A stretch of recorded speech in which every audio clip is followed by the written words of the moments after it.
Vejam só, meus caríssimos, pressionados, Lula e Alexandre de Moraes estão contra a parede e o Xandão é obrigado a recuar bem no momento em que o Lula vê risco eleitoral e até comentarista, especialista da Folha de São Paulo afirmando ao vivo que o Flávio Bolsonaro pode ganhar no primeiro turno e impor uma derrota acachapante e vexatória para o Ladrão de Nove Dedos. É sobre isso que eu vou falar com vocês aqui agora também e vamos trazer dados, informações, todas as atualizações sobre a decisão do Alexandre de Moraes que manda o presidente Bolsonaro para a prisão domiciliar. Já tem data para o presidente deixar o hospital e ir para a sua casa? Quais são as restrições que o Xandão impôs a Jair Messias Bolsonaro? Essas e outras informações traremos para vocês agora com exclusividade, ao vivo, em cima de 22 horas e 41 minutos deste dia 24 de março de 2026. E aqui, minha companhia, para comentar todos os detalhes, estamos recebendo, como em todas as terças-feiras, o nosso professor Carlos Lairon. Seja bem-vindo, boa noite. Boa noite, Joel. Prazer enorme sempre estar aqui todas as terças-feiras com você, comentando aqui essas notícias, né, que impactam a vida do povo brasileiro e de todo cidadão ao redor do mundo, né? A gente fala de vários temas aqui. Esse caso, né, da prisão domiciliar do Bolsonaro afeta a todos nós, né? Então, é uma matéria muito importante.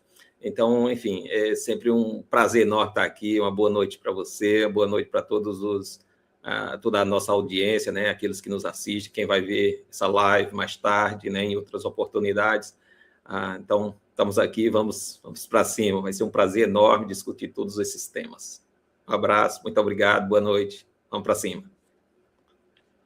Você que está chegando aqui agora, se ainda não é inscrito no canal, se inscreva agora. É de graça aqui embaixo.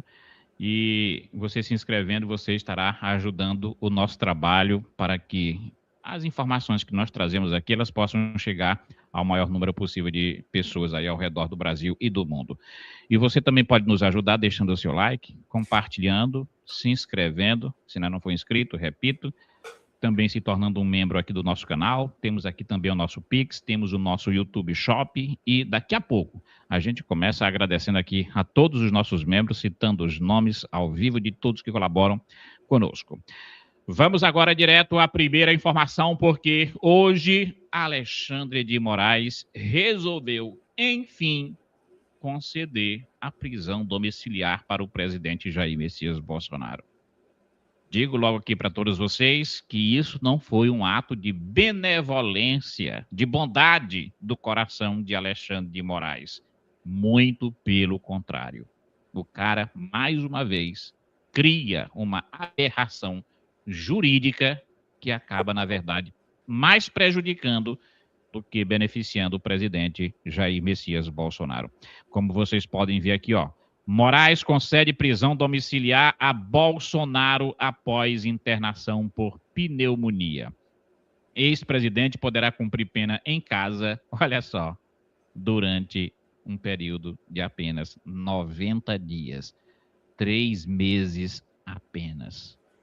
Olha, você que me acompanha aqui, você sabe que eu sou um pouco ignorante. Eu não sei de tudo. Aliás, eu digo como Sócrates dizia, eu só sei que nada sei. Mas eu estou procurando alguém que seja, assim, um pouco inteligente para me explicar de onde foi que o Alexandre de Moraes tirou essa coisa de prisão domiciliar temporária. Professor Carlos Lairon, você que é mais experiente do que eu, tem mais leitura do que eu, diga. Qual é o fundamento dessa ação do Alexandre de Moraes? Se é que tem explicação. Pois é, Joel. Né? Você está me ouvindo, Joel? O meu retorno não está funcionando aqui agora, então não sei. Eu estava te ouvindo e parou. Só confirmando, você me ouve? Tá tudo ok, tá tudo ok. Pode continuar. Então, agora eu vou. Vamos lá, beleza. Então, Joel, pois é, a gente tem acompanhado o Alexandre de Moraes, ele é vítima, ele é juiz, ele é procurador, ele é promotor, né? Ele é advogado, e agora, quando a gente menos espera, ele vira médico. Que coisa ridícula, né? Não existe isso no sistema carcerário, prisional brasileiro, né? Não existe previsão legal para isso. É como se o Alexandre de Moraes estivesse dando um atestado de 90 dias para um paciente, né? Ele não tem competência legal para isso. Quem tem que cuidar da questão da saúde do Bolsonaro lá são os médicos, né? E o sistema prisional é que vai avaliar isso, não tem nada a ver com Alexandre de Moraes. Então, assim, a ideia que passa, a impressão que se passa, é que as decisões são arbitrárias, como a gente sempre soube que são, né? Sempre foram arbitrárias, subjetivas. Ele acordou e decidiu, hoje eu vou fazer isso. Amanhã ele acorda, hoje, como é que está o clima? Né? Como é que está o clima hoje? O que estão falando aí nas notícias? O que me deixa mais popular? O que me deixa menos popular? É como se ele estivesse avaliando, né? É como se ele fosse uma Miss Congeniality, né? Que a gente chama de congenialidade, né? Então ele parece que ele mede a temperatura dos noticiários, né, o que está acontecendo, para ver se são favoráveis, se não são. Então, assim, ele fica brincando com a vida das pessoas, jogando com a vida do cidadão brasileiro. E no caso do Bolsonaro é uma coisa muito triste, o que ele tem feito, né, com esse cidadão de bem que nunca cometeu um crime. Pelo contrário, o único mal que o Bolsonaro fez foi ser uma pedra no meio do caminho desse sistema sanguinário, maldito, que destrói o Brasil já há algum tempo, Joel. Então, assim, não faz o menor sentido, é uma coisa arbitrária, subjetiva, sem previsão legal, né, que não cabe o Alexandre de Moraes, né, e, como a gente sabe, a prisão totalmente ilegal, né, não deveria estar preso. Como eu costumo dizer aqui, o que acontece no Brasil é simplesmente a perseguição política, né, onde esse pessoal, o sistema, ele acurralou as pessoas de bem, encurralou, né, as pessoas de bem, de direita, que querem um país melhor para todos, né, um país próspero, e aí eles, né, para ficar no poder, continuar no poder por essa fome, essa vontade, essa ânsia de poder, eles perseguem cidadãos de bem. Então é o que acontece no Brasil. Eu fico sempre me perguntando, Joel, já pensou um Brasil? Como seria o Brasil sem Alexandre de Moraes? Porque, especialmente de 2019 para cá, Joel, o país não andou só para trás. Foram 4 anos de Bolsonaro e esse pessoal perseguindo o país. Quando boa parte do mundo, mesmo com a pandemia, né, o Brasil tinha chance, com Paulo Guedes, de ser um país desenvolvido, próspero, de melhorar a qualidade de vida de todos nós. O país ficou atrasado por essas pessoas, puxando o país para baixo. Aí veio esse governo aí... travou o Brasil, né? Travou o Brasil. Tomou o poder do Bolsonaro. Exatamente. Joel, o Bolsonaro foi eleito presidente, mas as instituições, o poder está nas instituições. As instituições não colaboraram, todas perseguiram, travaram o país. Você viu na pandemia, o plano que o Bolsonaro tinha, quem é que tinha que tomar as decisões? Era o presidente. A maior autoridade é o presidente. Eles travaram, amarraram as mãos do presidente na pandemia. Um presidente que tinha experiência militar, que era correto aquele projeto com os militares de ir lá organizar o país, fazer os hospitais de campanha. Né? Nós não teríamos morrido quase ninguém no Brasil se tivesse deixado, né, para os militares resolver, o presidente com os médicos, tirasse o STF, né? E vários outros bandidos, né? Vários prefeitos corruptos, vários governadores ganharam muito dinheiro, roubaram muito, mataram pessoas intencionalmente para receber dinheiro público, né? Porque eram pagos pelo número de mortos ali. Então, assim, você já pensou um país sem o Alexandre de Moraes? E eu nem diria, né, se aquela conjuntura do STF, porque assim, os outros, se não fosse o Alexandre de Moraes, Joel, muito provavelmente nenhum outro teria, né, stepped up, né, teria se manifestado vindo para a linha de frente. Talvez nenhum outro tivesse tido a coragem. Então, esse cara realmente tem destruído o país, feito muito mal ao Brasil. E sem falar de Lula e Dilma, que já vem fazendo mal ao Brasil desde os anos 60. Então, assim, muito triste. A gente tem que aceitar agora, né? Porque assim não tem outro caminho, é aceitar a prisão domiciliar do Bolsonaro, né? E, né, trabalhar esses 90 dias para ver o que pode acontecer, né, para os 90 dias seguintes. Lembrando que ele pode revogar isso, né, Joel? Então, a gente nunca sabe, porque é tudo arbitrário, né? Inclusive, eu queria trazer aqui agora, professor, a lista de proibições absurdas que o Alexandre de Moraes impôs nessa prisão domiciliar de Bolsonaro. Presta atenção aqui, ó. Olha as proibições. Moraes elencou uma série de proibições, tanto dentro como fora do perímetro da residência de Bolsonaro, que deverão ser cumpridas sob o risco de revogação do, entre aspas, benefício. Olha só. Primeiro, proibição do uso de aparelho de comunicação, como celular ou qualquer outro semelhante, inclusive pelos visitantes. Os equipamentos deverão ser entregues aos agentes policiais durante a visita. Eu já fico me perguntando, e a filha de Bolsonaro, e a Michele, e a enteada do Bolsonaro que mora lá na casa, essas pessoas também não poderão usar celular? Terão que deixar nas mãos da Polícia Federal? Número 2, proibição do uso de redes sociais por ele próprio ou por intermédio de terceiros. Quer dizer, se alguém na casa tiver acessando uma rede social, o Bolsonaro vai ser culpado por isso? Se alguém estiver assistindo uma televisão e o Bolsonaro passar e olhar a televisão, o Bolsonaro vai ser preso por isso? 3, proibição de gravação de vídeos ou áudios também pelo próprio ex-presidente, como por intermédio de terceiros. Quer dizer, se o Bolsonaro estiver no terraço de casa, alguém passar ali e filmar ele, o cara pode ser mandado de volta para Papudinha, né? 4, proibição de acampamentos, manifestações ou aglomerações de indivíduos em um raio de 1 quilômetro da residência de Bolsonaro, notadamente para a participação, olha só, de quaisquer atos que possam comprometer a rigidez da prisão domiciliar humanitária do custodiado. Quer dizer que as pessoas agora não têm mais o direito de fazerem manifestações conforme está previsto na nossa Constituição, né? Não existe nenhum local na Constituição que diga assim, aí não se pode fazer um ato, inclusive religioso, né? Uma vigília, uma oração. Alexandre de Moraes suspendeu todas as prerrogativas dos direitos fundamentais que são garantidos pela Constituição. Tudo para punir o inimigo dele, que é o presidente Jair Bolsonaro. Tem mais. Quais são as visitas permitidas?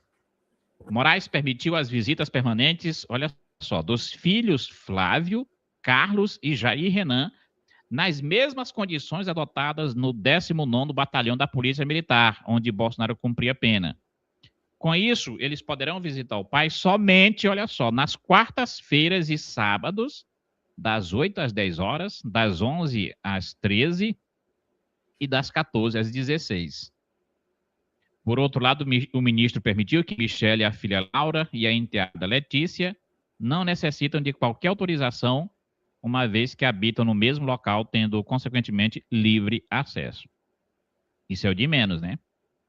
Moraes também permitiu as visitas permanentes dos advogados de Bolsonaro diariamente, mas, olha só, por até, ou no máximo, 30 minutos.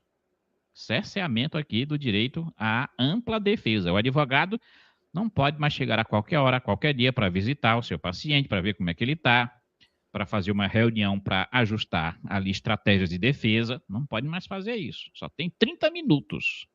Olha aqui, ó.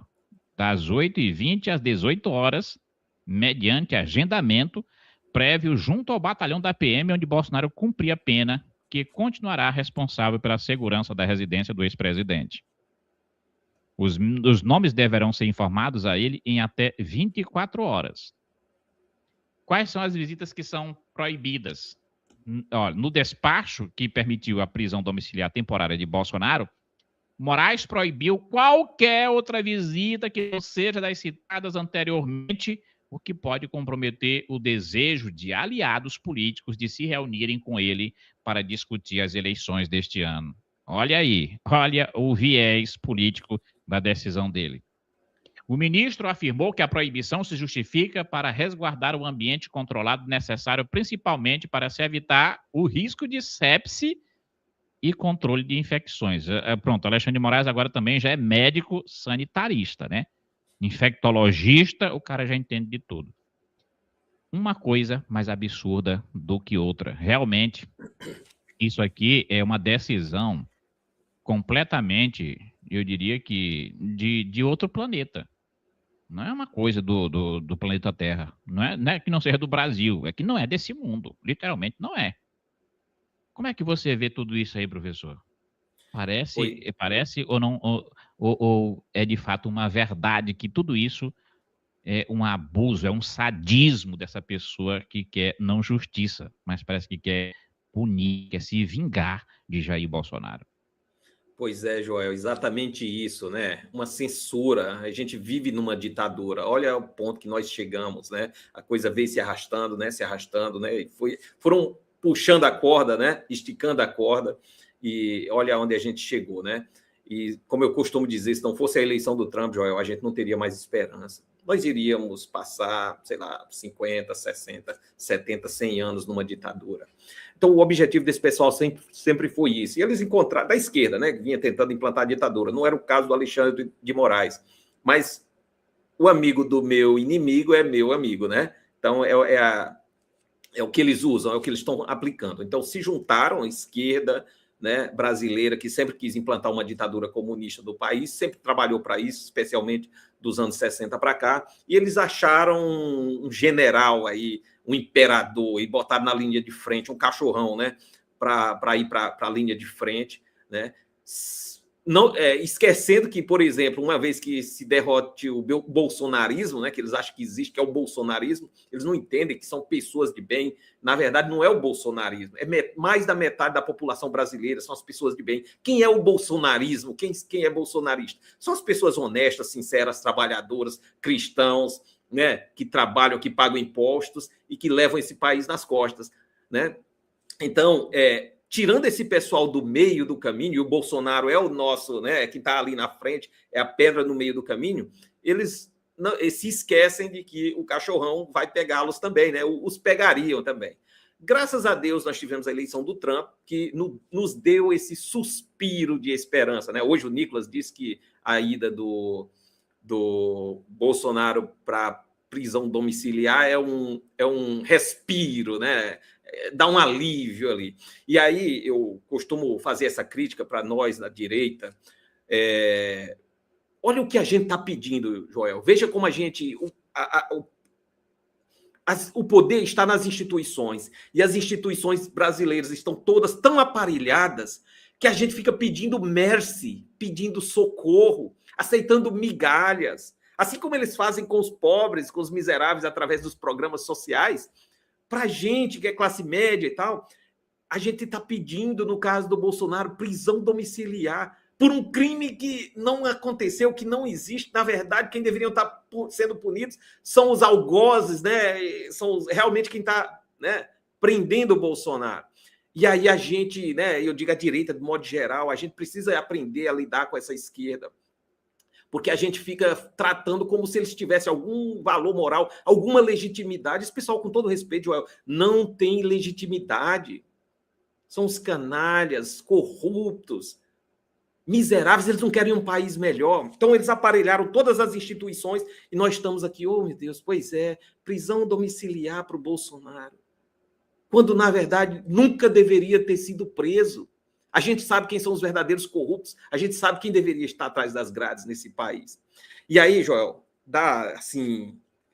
é interessante lembrar como quando o Lula foi preso merecidamente por crimes que ele cometeu e que deveria continuar na prisão para sempre, ele teve todas as regalias, dava entrevista na prisão, recebia as pessoas na hora que queria, tinha até uma cuidadora, né, lá na prisão, que terminou virando primeira-dama, né? Então, assim... A cela do Lula era praticamente um motel, né? Onde ele recebia visitas íntimas da amante Janja.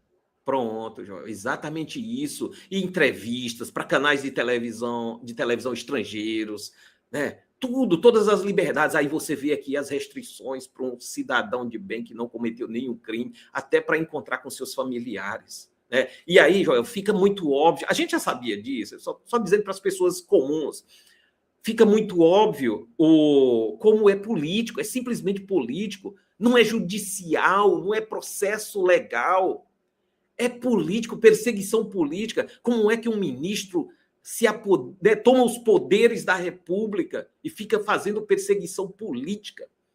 Isso mostra também o nível do Senado, Joel, que deveria tomar providências. Aí estão lá outros corruptos, irresponsáveis, com o rabo preso, que não tem coragem de se posicionar e botar esse cidadão no seu devido lugar, né? Fazer cumprir as competências, né, do Senado, cada um no seu quadrado. Né? Então, assim, é muito triste ver tudo isso. A gente tem esperança de que isso mude em breve, Joel, que a gente possa ter um país de volta, resgatar o nosso país, recuperar o nosso país. Eu acredito que até o fim do ano a gente consiga isso, e aí colocar o Brasil nos trilhos, que é um país rico, próspero, que merece uma oportunidade, livre dessa cambada que está aí assaltando o país inteiro. Pois é. Deixa eu trazer aqui algumas repercussões, né? Inclusive, o Carlos Bolsonaro já postou um vídeo reagindo a essa invencionice do Alexandre de Moraes, também o advogado do Trump, que eu trago aqui para vocês agora, né? Reagindo depois da decisão do Moraes. Advogado de Trump reage à decisão de Moraes sobre Bolsonaro. O advogado aponta incoerência entre argumentos de Moraes e a concessão de domiciliar a Bolsonaro. O advogado que atua para a Rumble e a Trump Media, empresa do presidente Donald Trump, reagiu à decisão do ministro Alexandre de Moraes de conceder prisão domiciliar a Jair Bolsonaro. Olha só o que ele disse. O advogado ligado a Trump diz o seguinte: tem outro ponto que não dá para ignorar. O próprio Moraes alega descumprimento de medidas, destruição de tornozeleira, risco de fuga, fatores que, em qualquer situação normal, inviabilizariam a prisão domiciliar. Mesmo assim, ele concede o benefício? Então, será que o suposto descumprimento era verdade mesmo? Fica difícil identificar qual padrão, se é que Moraes segue algum padrão, né? Isso não parece uma aplicação consistente do direito. O advogado de Trump que está dizendo. Né? Em outro trecho, ele diz que a prisão, na verdade, não é humanitária, mas uma contradição lógica de Alexandre de Moraes. E é o advogado que representa o Trump no Brasil, né? E eu vou trazer aqui agora também o Carlos Bolsonaro, que trouxe também análise acerca dessa prisão. O que será que está acontecendo? Como que a gente tem que ver? Será que o Alexandre de Moraes, de repente, se transformou em uma figura benevolente no país? Flávio explica aqui pra gente. Olha só, prisão domiciliar não é liberdade. O presidente Bolsonaro não cometeu crime nenhum, não desviou milhões de cofres públicos e muito menos deu golpe como tentam acusar. A prisão domiciliar não se encerra o debate, mas se inicia. Bolsonaro não deveria nem sequer estar preso. O último presidente da República, com uma conduta ilibada, sendo proibido de estar ao lado do povo e permanentemente censurado nas redes sociais. O maior líder popular da história do Brasil é torturado, silenciado e impedido de se comunicar todos os dias, assim como milhares de brasileiros que só queriam um país melhor. Isso não é democracia. Nós não temos liberdade e não podemos normalizar isso. É triste o que estão fazendo com o nosso país. Penas absurdas, completamente exageradas e descabidas para pessoas sem antecedentes criminais sendo tratadas como traficantes terroristas. De fato, eu quero ver o presidente Bolsonaro em casa, mas não devemos de maneira nenhuma normalizar o fim da sua liberdade e comemorar migalhas ditatoriais. Não somos criminosos. Essa perseguição precisa acabar e o nosso povo precisa de liberdade de verdade. E 2026 é o ano. Deus, pátria, família e liberdade. Para nós e para o presidente Bolsonaro. Manifestação muito contundente do do Carlos Bolsonaro, mas o que mais me chamou a atenção foi, na verdade, um comentário feito na Globo News. Ao vivo, pasmem, comentarista da Globo News afirma que a decisão de Alexandre de Moraes é uma decisão política. Dar prazo de 90 dias para Bolsonaro ficar em prisão domiciliar é uma decisão por questões políticas. Moraes fez um cálculo e mediu os impactos de deixar Bolsonaro preso ou deixar Bolsonaro em casa. Vamos ouvir aqui o que disse esse comentarista da Rede Globo, para vocês terem uma ideia. Volto a dizer que essa decisão ela tem um caráter claro, um caráter da saúde do ex-presidente e a sua internação desde o dia 15 na UTI, ela demonstra a gravidade do estado de saúde do ex-presidente nesse momento, porém, ela também demonstra a situação política delicada que está hoje o Supremo. Então, no fundo, o que o ministro Alexandre de Moraes está fazendo ao dar um prazo de 90 dias para essa concessão essa concessão domiciliar. No fundo, se nesses 90 dias, o Supremo, ou por acaso, diante de tudo o que acontecer, de repente voltar a ser forte de novo, a ala Alexandre de Moraes voltar, o escândalo master e todas as questões, essa tempestade passar, talvez isso seja retirado. Ou, se nesses 90 dias a residência do ex-presidente Bolsonaro não se tornar um comitê eleitoral para o Flávio, com todas as avaliações que nós aqui estamos falando, indicou tal pessoa no Paraná, indicou para o Flávio fazer tal isso em Roraima, indicou, ou seja, todas as nomeações que o ex-presidente Jair Bolsonaro tem feito sobre o que o PL deve ou não deve fazer, ele pode voltar atrás. Então, no fundo, eu acho que a decisão de mandar o ex-presidente para casa é uma decisão que envolve a saúde e o prazo de 90 dias é uma decisão política. Ou seja, resumindo o que o comentarista está dizendo aqui na Globo, professor Carlos Lairon, sim, a gente está vivendo num estado de exceção. Uma decisão jurídica, técnica, jamais, como dizia o ministro Marco Aurélio Mello, jamais você tem que tomar uma decisão olhando a capa do processo, o nome de quem está escrito lá, medindo as consequências políticas. Não, isso aqui vai ser bom para o meu grupo político, porque ele está medindo assim, se o Bolsonaro ficar em casa e, de repente, isso facilitar a articulação política para o Flávio se fortalecer, derrotar o Lula, que é o candidato do Alexandre de Moraes, não vai ser bom para ele. Então, o que ele vai fazer? Revogar a domiciliar de Bolsonaro. Ao mesmo tempo, qual foi o cálculo que ele fez? Poxa, se eu mandar o Bolsonaro para Papudinha agora, do jeito que ele está, e se ele piorar, se de repente vier a ficar em coma, ou se de repente vir o pior e chegar ao óbito, pronto, o Flávio Bolsonaro se elege no primeiro turno. Então, a decisão que ele está tomando é em cima de um cálculo político. O Bolsonaro se tornou uma espécie de refém do Alexandre de Moraes. Infelizmente, nós chegamos nesse patamar de coisas. Uma verdadeira distopia que a gente está vivendo.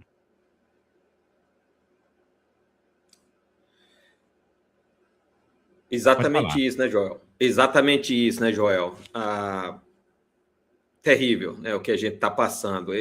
Como eu tinha falado mais cedo, né, o Alexandre de Moraes está fazendo esse cálculo político, é um cálculo político, ele fica medindo as temperaturas, né? Então está subindo, está descendo, como é que estão as pesquisas, o que é que estão comentando nos noticiários.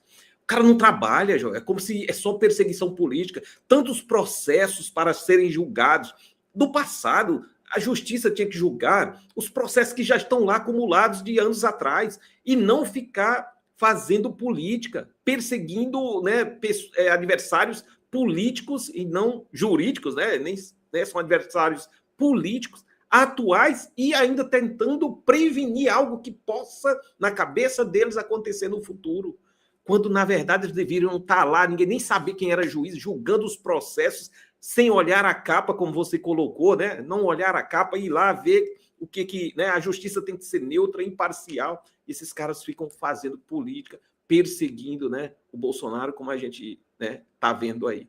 Então, assim, é um absurdo isso, né? Mais uma vez, eu fico aqui assim indignado, Joel, novamente, né? Vendo a passividade do povo brasileiro. Como a gente aceita isso? Né? Ele fazendo esse cálculo político, ok, vamos lá, se daqui a 3 meses, né, se o Bolsonaro morre agora, na prisão, vai dar problema porque o Flávio vai ser eleito. Vou dar uma aliviada para baixar um pouco a temperatura, coloco o Bolsonaro em prisão domiciliar, a direita, 70% do povo brasileiro vai se conformar e vão me achar, né, que eu sou maravilhoso, que eu concedi benefícios para um prisioneiro e tal. Só que a gente precisa entender, o Bolsonaro não deveria estar preso.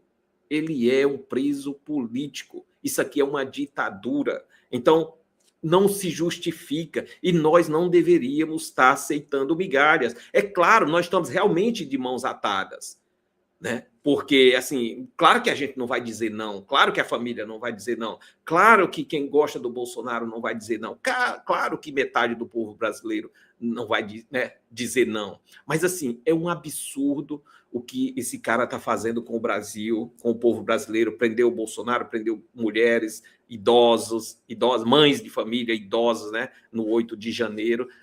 Prendeu generais honrados, homens honrados que, né, têm dado a vida para salvar o país, né, para tornar o Brasil um lugar melhor, né? Então, assim, agora, Joel, tem uma coisa que um dia eu vi um vídeo de um cidadão brasileiro, não lembro de qual estado, alguém fez uma ameaça para ele lá, não sei se foi um juiz, não sei quem foi, e ele olhou o cara no olho e disse: olha, se você, né, me prender ilegalmente, ou se você me matar, ou se alguma coisa acontecer comigo, pode ficar tranquilo que você vai pagar por isso. O Bolsonaro tem vários filhos, né, 4 ou 5 filhos, homens. O povo brasileiro, né, a gente tem muitas pessoas trabalhadoras, tem homens de coragem nesse país. Eu não acredito que o Alexandre de Moraes, eu sei que ele é um psicopata, é um doente mental e ele é suicida, inclusive. Ele sabe, Joel, que ele não tem como sair ileso disso. Ele vai ser preso a qualquer momento. A gente está vendo os crimes dele aparecer um atrás do outro. Então, assim, como é que esse cara não entende? Para aí. Esse povo vai me pegar. Qualquer hora eu caio. Qualquer hora eu vou ser preso. E vou fazer a alegria de muita gente, não é? Parece que ele não pensa nisso. Será que ele acredita que depois de causar tantos crimes, né, aos direitos humanos, fazer tanto mal ao Brasil, fazer mal às famílias brasileiras, né, em especial a família do Bolsonaro, mas a várias outras, será que ele acha que ele vai, sei lá, morrer aos 100 anos, se aposentar e levar uma vida honrada? Quer dizer, esse cara, ele precisa entender, ele não vai durar, não vai muito longe, e muita gente vai ficar feliz de vê-lo atrás das grades. Esse cara é um psicopata. A questão é que me parece que ele foi tão longe que agora não tem como ele voltar atrás. Ainda que o Alexandre de Moraes, hoje, ele pegasse e fizesse um pronunciamento, dissesse: eu estou renunciando à cadeira do Supremo Tribunal Federal, eu estou tornando nulos todos os meus julgamentos, todas as condenações de Bolsonaro, do pessoal de direita. Ainda que ele fizesse isso não abonaria os crimes que ele cometeu. Ele sabe que para ele não tem perdão. Ou ele sobrevive e subjuga todo mundo no Brasil, ou então ele sabe que ele cai, o Brasil vence e ele vai pagar pelos crimes dele. Eu tenho feito essa análise. Não tem jeito. Ou sobrevive o Alexandre de Moraes, ou sobrevive o bolsonarismo. Os dois não podem sobreviver no Brasil. Ou um ou outro. Joel, eu acho... Agora também, só para complementar aqui, o que me preocupa, também um conceito aí que vem dentro da sociologia, né? Que é aquele conceito de acomodação. De repente, a sociedade está numa crise, num conflito, aí o tempo vai passando, de repente as coisas elas vão se acomodando. As pessoas vão se acostumando com aquilo se torna um novo normal.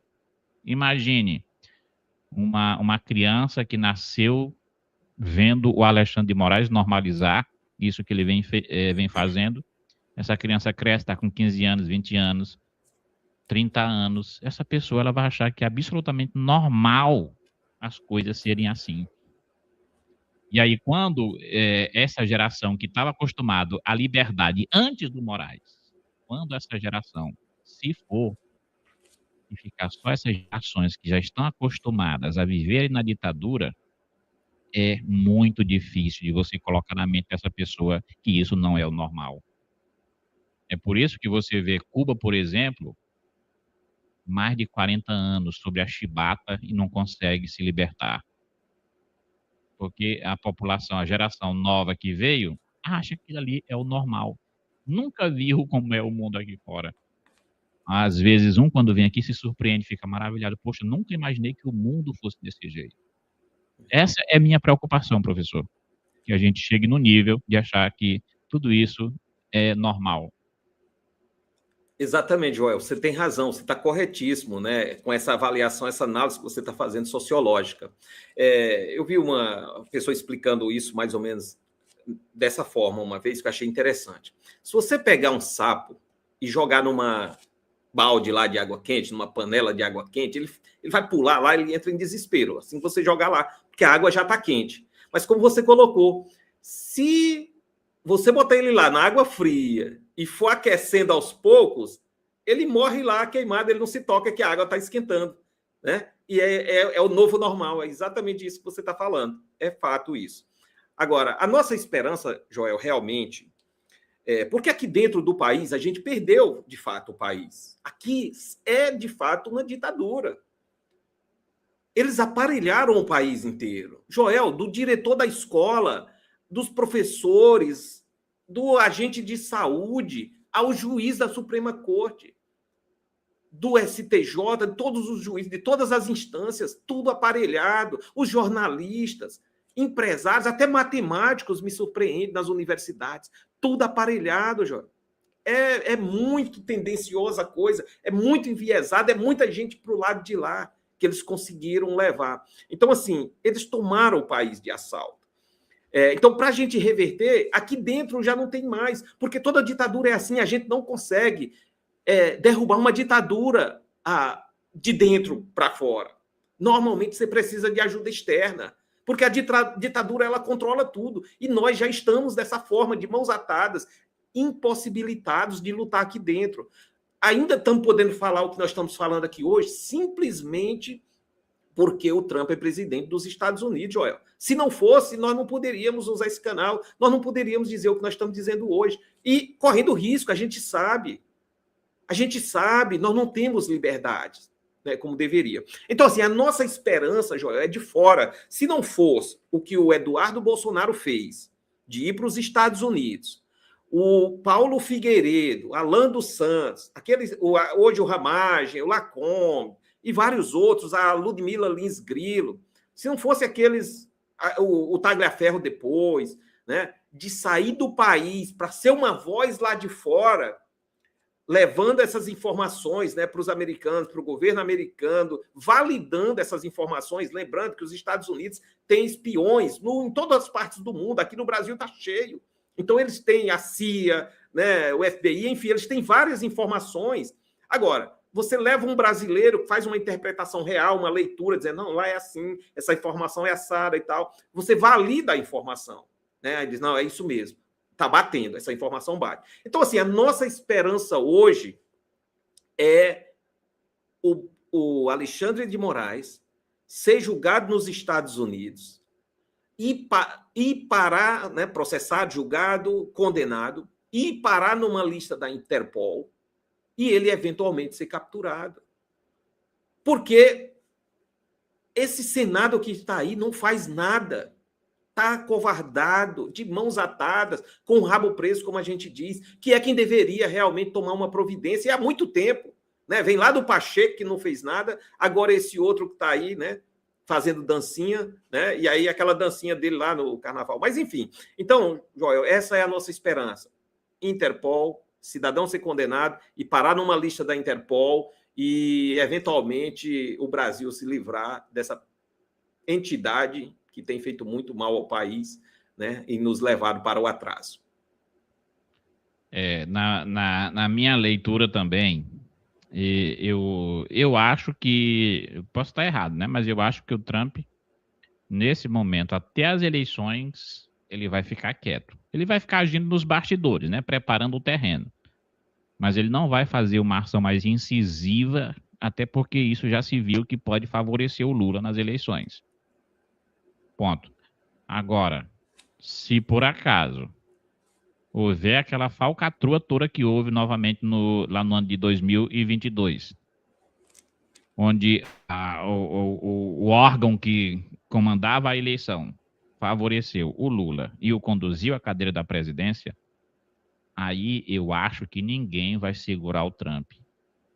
Aí eu acho que não vai ter mais negociação, não vai ter acordo nenhum, porque ele deu uma chance. Ele foi lá, sancionou o Moraes, conversou, beleza, vou dar uma chance para vocês, vou acreditar, vou tirar aqui a Magnitsky, vou tirar as sanções de alguns produtos econômicos, vamos aqui para uma negociação, vamos pacificar, estou dando uma chance para vocês. Do mesmo jeito que ele pegou o telefone, ligou para o Maduro, deu uma chance para ele. Maduro, sai daí, leva a tua família, o que tu tem, vai embora, vai viver aí lá na Rússia. Procura um país e vai viver para lá de boa. Larga o povo da Venezuela. O que o Maduro ficou fazendo? Dancinha, debochando do Trump. O que o Trump fez? Tu quer brincar? Foi lá em 45 segundos, pegou ele e levou para os Estados Unidos. Os caras lá do Irã, o Trump fez a mesma coisa.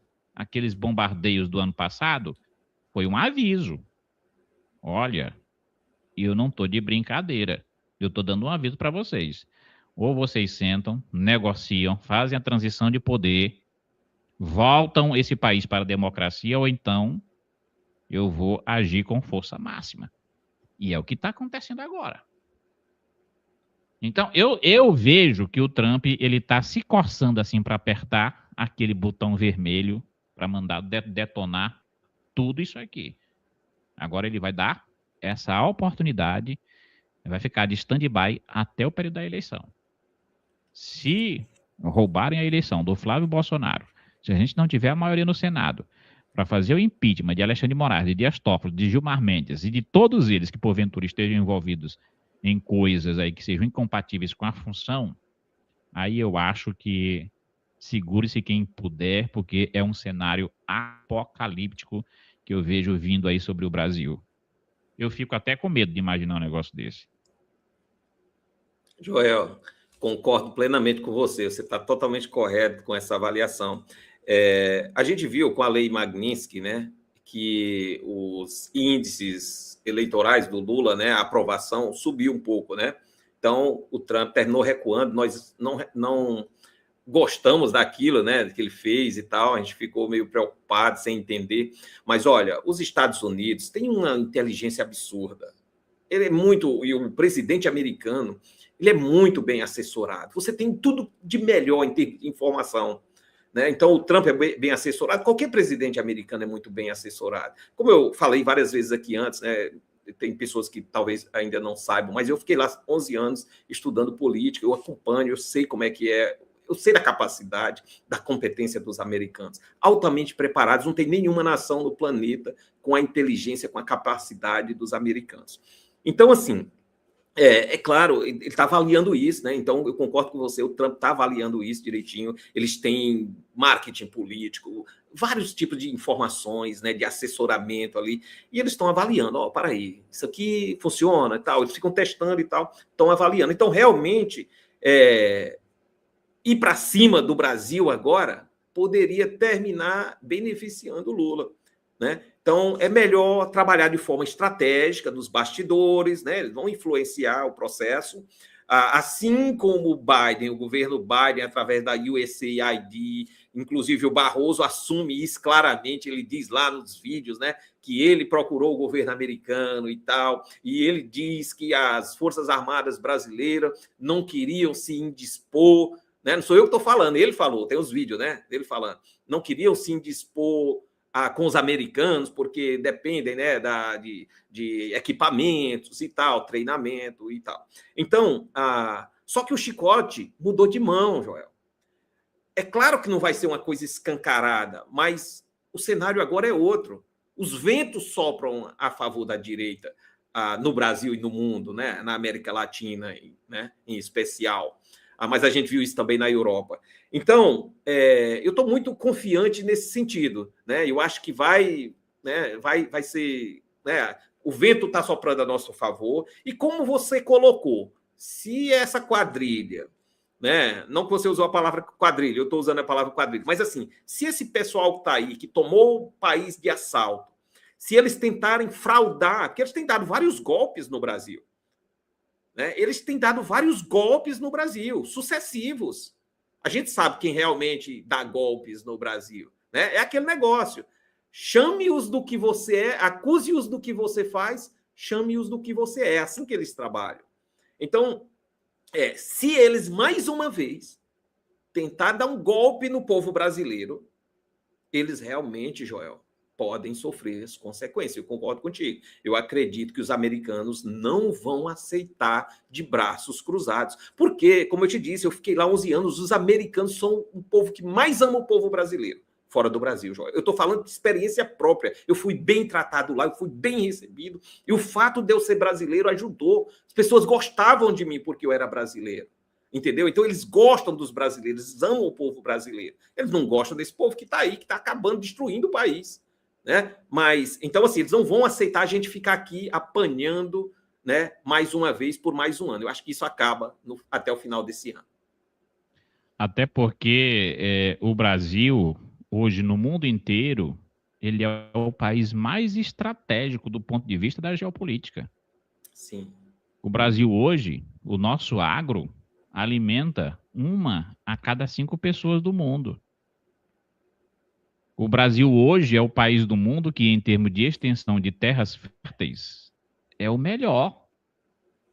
Em termos de produtividade, em termos de água doce, em termos da nossa biodiversidade, da nossa fauna, da nossa flora, as nossas reservas de terras raras, as nossas reservas de petróleos e minerais de forma geral. Me diga, qual é o outro país do mundo que tem a riqueza que a gente tem? O país do desenvolvimento do futuro, que vai sustentar o mundo inteiro, é o Brasil com seus recursos naturais. Então, você acha que os Estados Unidos vai perder esse território estratégico numa competição para a China? Não vai de jeito nenhum. O Trump não vai deixar isso acontecer. E o Trump tem mais 2 anos pela frente, 3 anos, né? E vai fazer o sucessor dele, que ou é o Marco Rubio, né?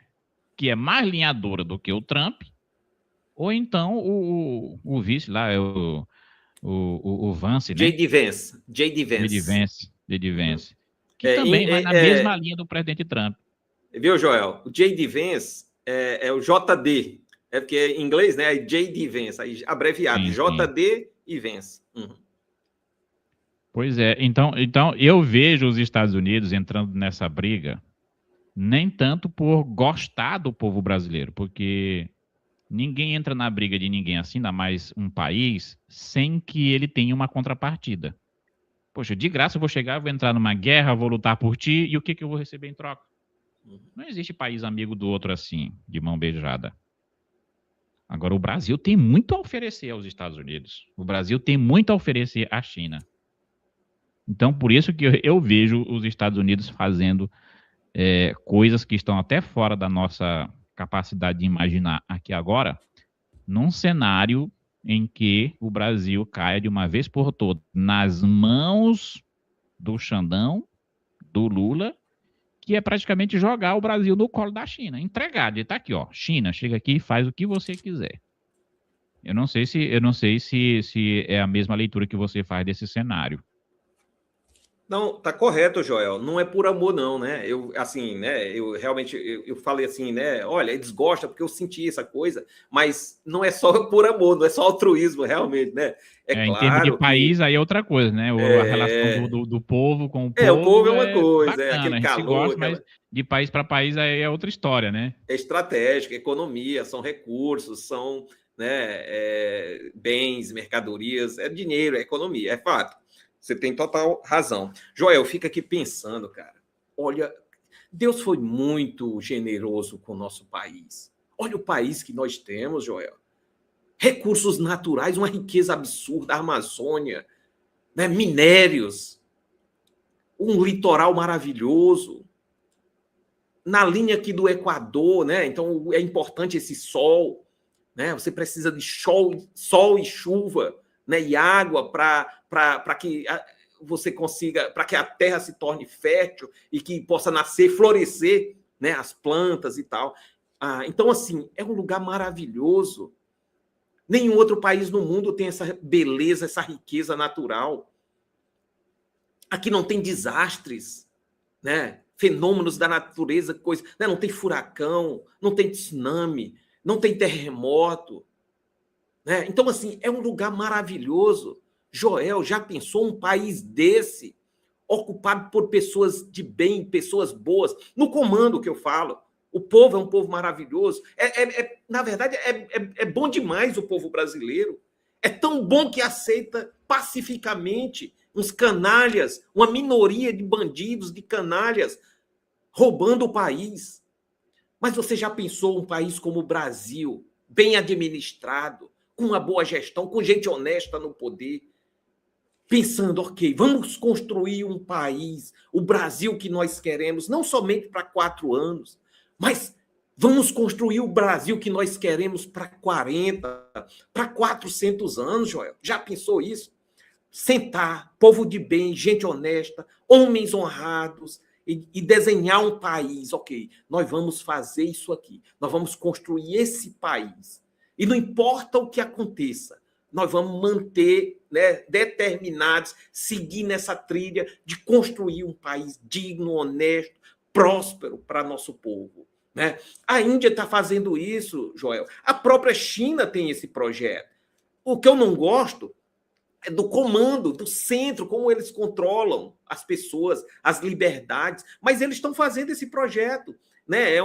Eles estão comandando tudo, controlando tudo com essa intenção. E a Índia também está fazendo isso. Eu sentei com vários indianos e tem uma coisa que eu ouvi os indianos fazer que eu achei admirável, Joel. Eu estou muito empolgado com essa coisa da corrida espacial. E o Maranhão, a gente que está aqui no Maranhão, temos um potencial absurdo com a base de Alcântara aqui, para entrar nessa corrida espacial. E nós não entramos ainda de fato por causa desse governo que está aí, né? Que atrasa, que dificulta. Mas a Índia, olha o que o primeiro-ministro da Índia fez uma vez, que me deixou encantado. Eu dou aula, trabalho hoje com alunos do ensino médio, com jovens. Já levei meus jovens, meus alunos aqui na base de Alcântara, né? Já fui lá umas 2 vezes, é um lugar maravilhoso, é incrível, para motivar as pessoas. Mas olha o que o presidente da Índia fez. Quando eles foram enviar aquela sonda para o sul da Lua, aquela parte mais escura da Lua, né? E eles perderam uma vez, mas numa segunda tentativa eles conseguiram. Foi a primeira nação a fazer isso. O presidente convidou jovens, alunos do ensino médio, alguns universitários também, e levou para o centro de lançamento.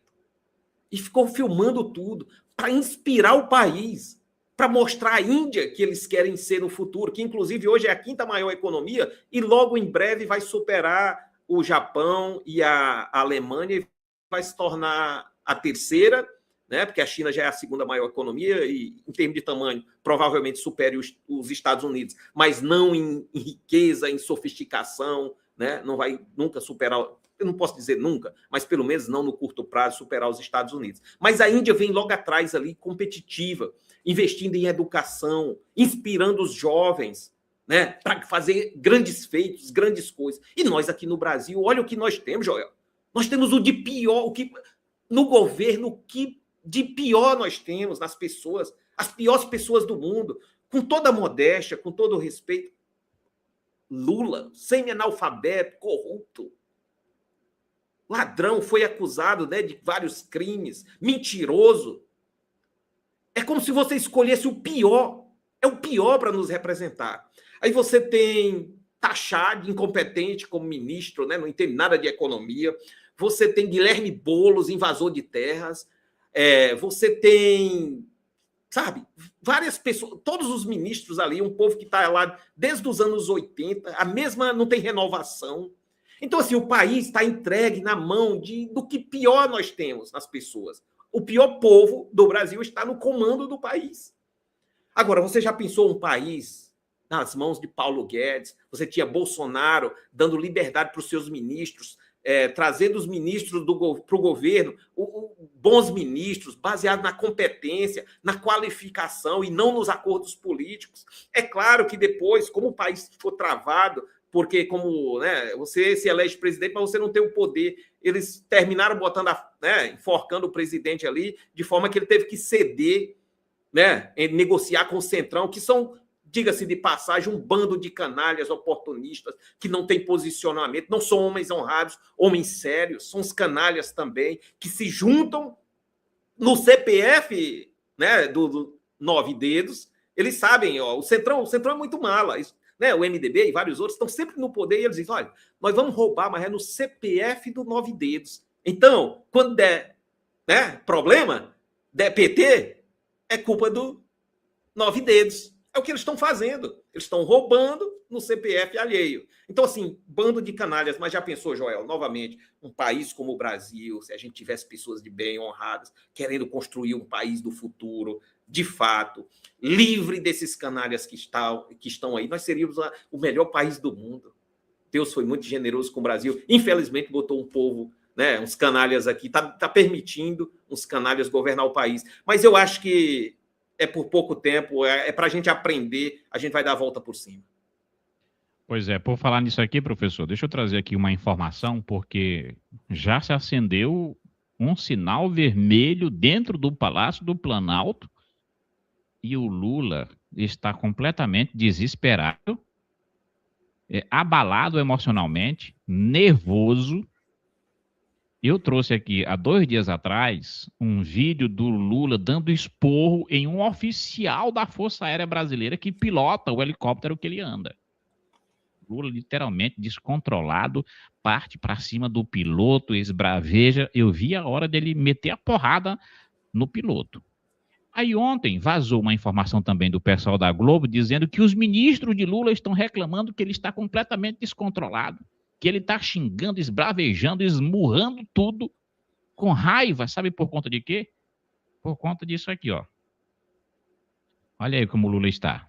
Lula vê risco eleitoral e discute com ministros reação política ao caso Master. Deixa eu tirar essa tarja bem aqui de cima para a gente ler melhor. Olha. Lula vê risco eleitoral e discute com ministros reação política a caso Master e endividamento das famílias brasileiras.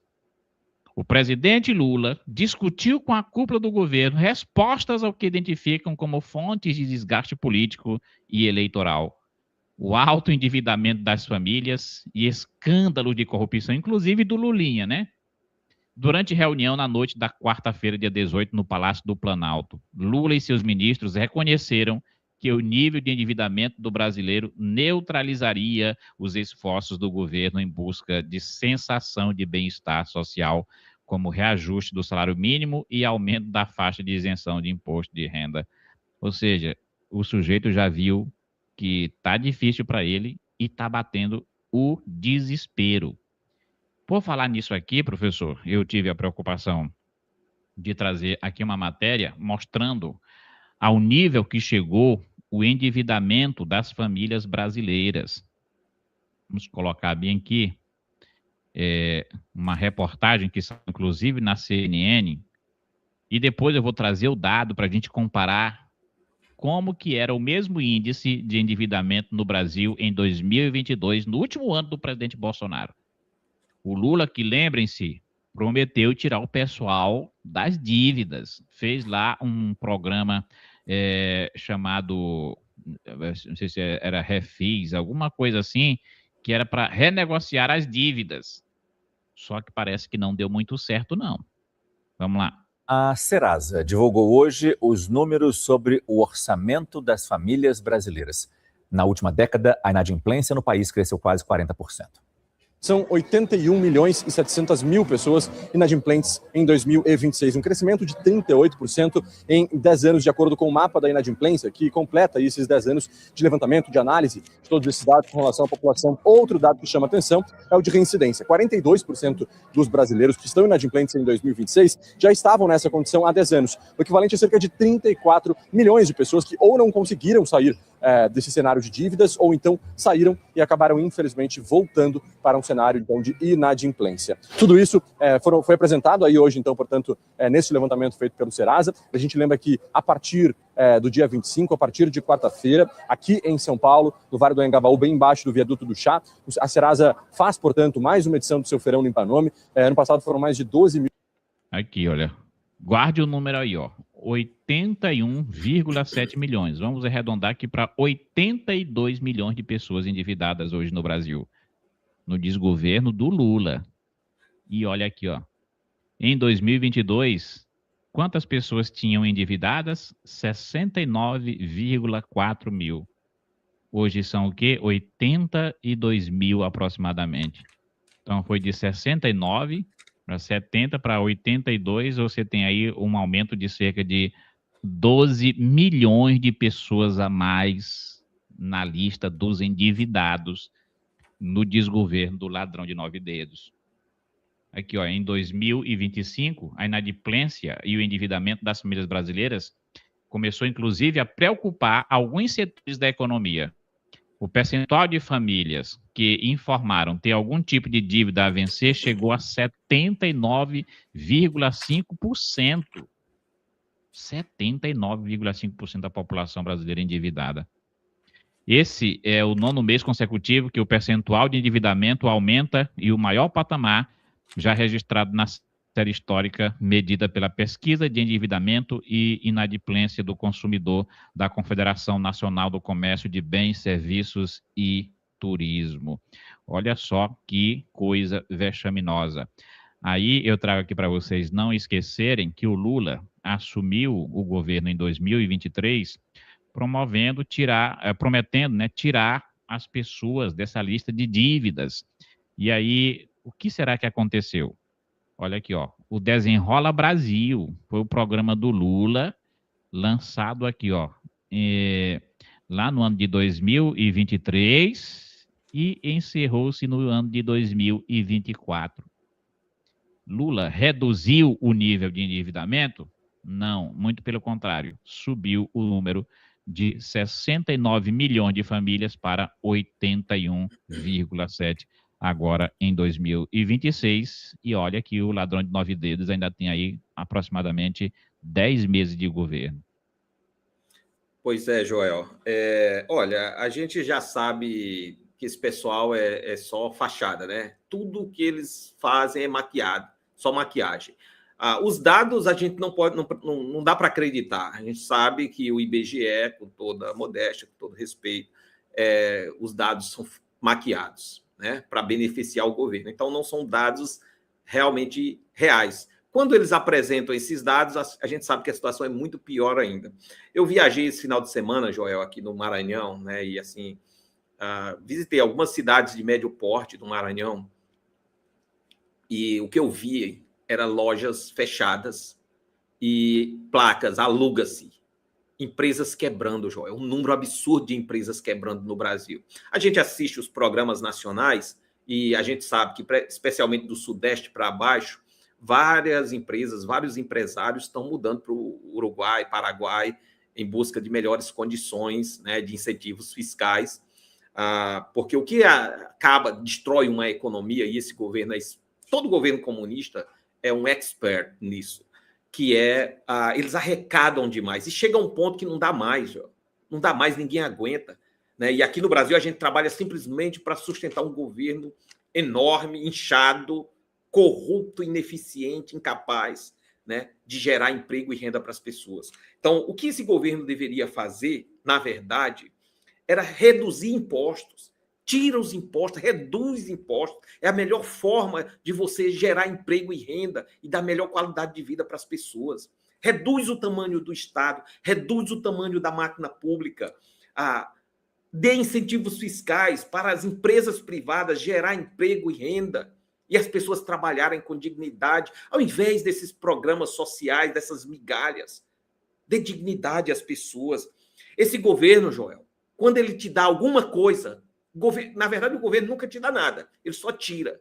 Mas quando ele repassa alguma coisa para as pessoas, quando ele promete e repassa alguma coisa, pode desconfiar que está tirando muito por trás, muito mais, né? No caso do governo ineficiente, incompetente como esse. Então, assim, olha um exemplo clássico, conversando com alguns colegas professores. Aquele aumento que ele terminou dando para os professores, colocou os professores em uma outra alíquota de imposto de renda, que eles vão perder muito mais dinheiro do que o aumento que eles tiveram, né, para vários colegas, né? Então, quer dizer... Assim, eu estive vendo, só para complementar a informação, Sim. Se ele desse o reajuste original de 0,33%, que estava previsto, 33, 34%, o salário base do professor no Brasil ia chegar a 4.880 por aí aproximadamente. Sim. Aí o que foi que ele fez? Deu um reajuste, parece que foi de 5%, que aí o salário subiu para 5 mil e um pouquinho, e aí esse professor que não iria pagar imposto de renda vai pagar o imposto. Exatamente. Ou seja, ele deu 5% e vai tirar o quê? Vai tirar, acho que é 7,5% desse professor. Pois é, eu vi uns colegas fazendo isso, eu já estava um pouquinho acima, né? Então não me afetou diretamente, mas para esse outro colega, ele realmente estava mostrando essa situação, que é fato, né? Então, assim, uma coisa bizarra mesmo, né? Então, assim, tudo é maquiado, desconfie desse pessoal. Joel, é só promessas, é só maquiagem, é só mentira, é só narrativa. Tudo é para enganar as pessoas e permanecer no poder para sempre. Então, você pega o povo pobre, miserável, e eles dizem que vão ajudar com programas como esse Desenrola Brasil, né? E vários outros ali, incentivo, não sei o quê, para o pessoal gastar. Agora a inflação lá em cima, aí precisa controlar a inflação, então você precisa reduzir esse consumo, que é o que eles estão tentando fazer, né? Então, a taxa Selic sobe e tal, os juros aumentam, então você termina... não conseguindo empréstimo, né? As empresas, por exemplo, para poder gerar emprego e renda, né? Ampliar seus negócios. Resultado, o desemprego cai e aí as pessoas ficam endividadas, muita gente perde o emprego, né? E aí o que é que o governo faz? Olha o índice que o IBGE mostra para o desemprego, que está, né? Tá uma maravilha. Quase todo mundo empregado no Brasil, Joel. Empregado aonde? No Bolsa Família, nos programas sociais. Não faz nenhum sentido. É um absurdo isso. Se você não está trabalhando com a carteira assinada, né, através da CLT, ou é funcionário público, ou você pode ser autônomo, né? Claro. Você vai estar desempregado. Não tem como alguém que está recebendo um auxílio, um benefício social, ser considerado como empregado, ou alguém que não está procurando emprego, mas está em idade ativa, Joel. Olha o prejuízo, nós estamos num mundo globalizado, onde a gente tem 8 milhões de pessoas, não dá para alguém se dar o luxo de você manter um cidadão no seu país, usando os seus hospitais, suas escolas, e ele dizer que não quer trabalhar. Né? Com a idade ativa, com saúde. Trabalho. Né? Com idade ativa, com saúde, deveria estar trabalhando, porque senão você prejudica o país, você prejudica o crescimento. Né? Você viu agora o caso daquelas matérias da BYD na Bahia, né? Que estão dizendo, né, que estão trazendo funcionários, trabalhadores chineses, estão construindo uma cidade e tal. Por quê? Porque uma empresa estrangeira traria trabalhadores de fora. Por quê? Né? Acredito eu que porque o chinês não tem esse negócio de trabalhar 8 horas por dia. Não tem escala 6 por 1, né? De querer a escala 3 por 2. Uhum. O chinês trabalha de segunda a segunda, né? De sol a sol. Joel, quem quer trabalhar mais, trabalha mais e ganha mais. Quem quer trabalhar menos, trabalha menos e ganha menos. A gente não pode impor nas pessoas aquilo que você quer para você. Se você não quer, deixa os outros fazerem o que eles querem, desde que não te prejudique. Então, por exemplo, nos Estados Unidos é isso. Você quer trabalhar? Eu trabalhei lá várias horas. Tinha vezes que eu trabalhava 12 horas por dia. Teve dias que eu trabalhei 18 horas. Era pago por hora. Eu queria ganhar mais dinheiro. Eu não ia fazer aquilo para o resto da vida, todos os dias. Mas eu queria... Como é que... Porque a esquerda é assim. Quando ele gosta de alguma coisa, ele quer só para ele. Quando ele não gosta, ele quer proibir para os outros. Né? Cara, deixa quem quer trabalhar mais, trabalhar mais. Quem quer trabalhar menos, trabalha menos. Paga por hora, estamos resolvido. Desburocratiza, simplifica as regras trabalhistas e deixa o país se desenvolver, deixa o país crescer, dê liberdade para as pessoas, que é isso que sustenta uma nação, é isso que sustenta um país e não o governo. Agora, é uma coisa completamente absurda, porque um país como o Brasil, que tem aproximadamente 215 milhões de pessoas, você tem no Bolsa Família hoje, com dados oficiais do gov.br, você tem cerca de 84 milhões de pessoas sobrevivendo, dependentes desse Bolsa Família. É praticamente aí um terço da população, ou seja, de cada 3 pessoas que a gente tem no Brasil, uma sobrevive com Bolsa Família. E quem paga isso é o Estado? Não. Significa dizer que quando eu trabalho para me sustentar e sustentar mais meia pessoa. Sem contar de tudo que eu mando para o Estado através de imposto, né? A gente trabalha para sustentar um preguiçoso que não quer fazer nada e que vai ser eleitor do Lula.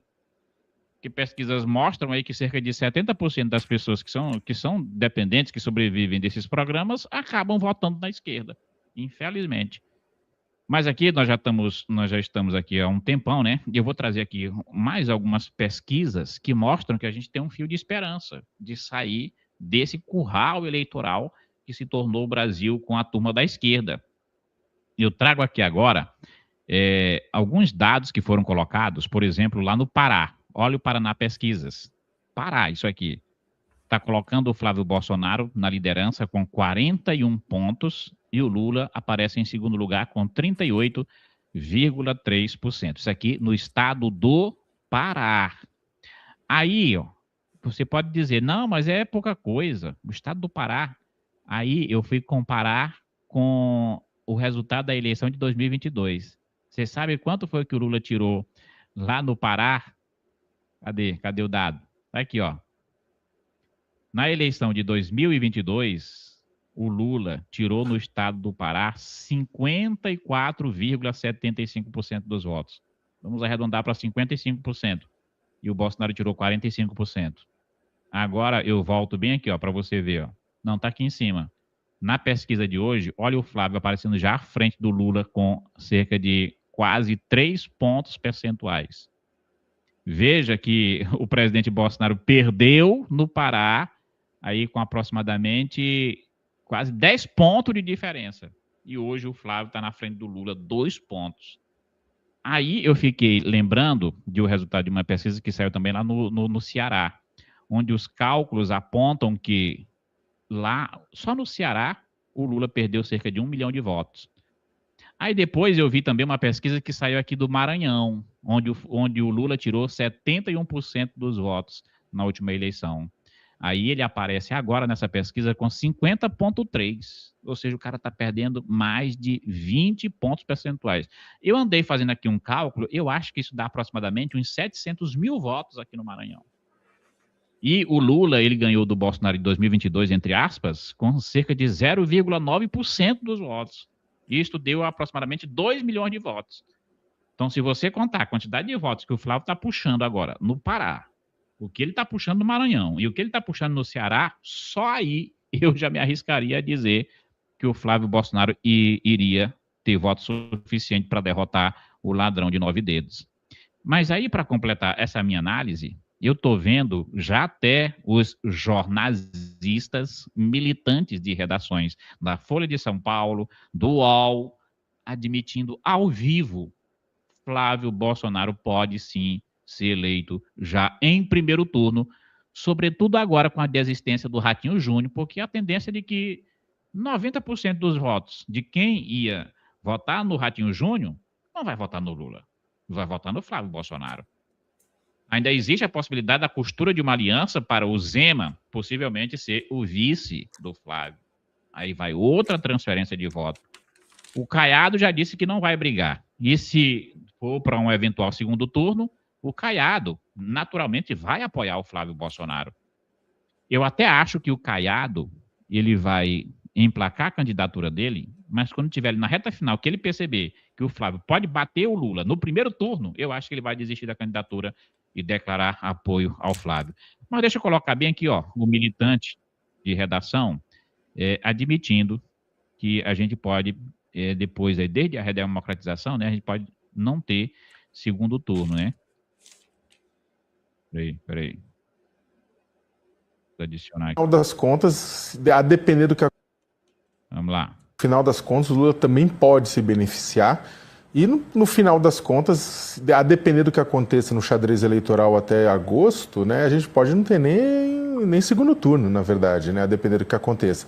Porque o que acontece é o seguinte, eu concordo com o Josias, a avaliação do Ronaldo Caiado é de uma proximidade muito maior, proximidade ideológica, proximidade pragmática com o próprio Flávio Bolsonaro. Ao mesmo tempo, e eu acho que o Ronaldo Caiado é um homem inteligente, ele faz a avaliação de que ele não tem chances reais de ganhar a eleição numa situação ultrapolarizada entre o lulismo e o bolsonarismo. Então, o que acontece? Ou ele vai operar, a campanha dele acaba operando para tentar marcar algumas posições com relação ao agronegócio, com relações ao que o Matias Alencar chama de mega centro-oeste, né? Ou seja, de mudanças na forma de gestão da economia do país, ou ele vai acabar atuando mesmo como linha auxiliar do própria campanha do Flávio. Você acha que existe alguma possibilidade do Lula ganhar no primeiro turno? Não, eu não falei do Lula. Ah! Eu não falei qualquer um dos dois. Qualquer um dos dois. Você... Era esse ponto aqui que eu queria. Você vê que a jornalista tem um susto. Ela achava que o colega estava dizendo que o Flávio Bolsonaro poderia perder no primeiro turno o Lula se ele é eleito e pronto. Ele disse, não é do Lula. É do Flávio. Pelas leituras que eu ando fazendo, professor Carlos Lyron, eu faço essa conta. Eu estou vendo agora o que as pesquisas estão dando para o Flávio e o resultado da eleição de 2022. O Flávio Bolsonaro está bombando. Em 2022, o presidente Bolsonaro estava 10 pontos atrás do Lula. Hoje, o Flávio, em todas as pesquisas, quando ele não está na frente, ele está ali empatado, pau a pau com o Lula. Então, eu acredito que, seguindo nesse ritmo, Flávio Bolsonaro vai ser declarado eleito em primeiro turno para vexame do Lula. Como é que você vê aí essa questão desses números? Pois é, Joel. Primeiro, né, que susto, né, da jornalista. Foi impactante, né? Foi interessante de ver, né? O susto que ela tomou. Foi pega, né, ali meio sem chão, né? Ficou sem chão, como se diz. Né? Bonito de se ver. Joel, olha, várias coisas aqui, rapidamente. O Estado não produz nada, né? É importante que a gente deixe isso bem claro. O Estado não produz nada. Então, tudo que o Estado repassa para alguém é fruto do trabalho de outra pessoa, né? Como você colocou. Então, é muito injusto, né? E desmotivador, né? Você ficar tirando de quem trabalha para dar para quem não trabalha. Ao invés de qualificar as pessoas, né? Treinar, dar educação, qualificação técnica, gerar emprego e renda e deixar todo mundo, né? Colocar as pessoas no mercado de trabalho. É assim que você se desenvolve, né?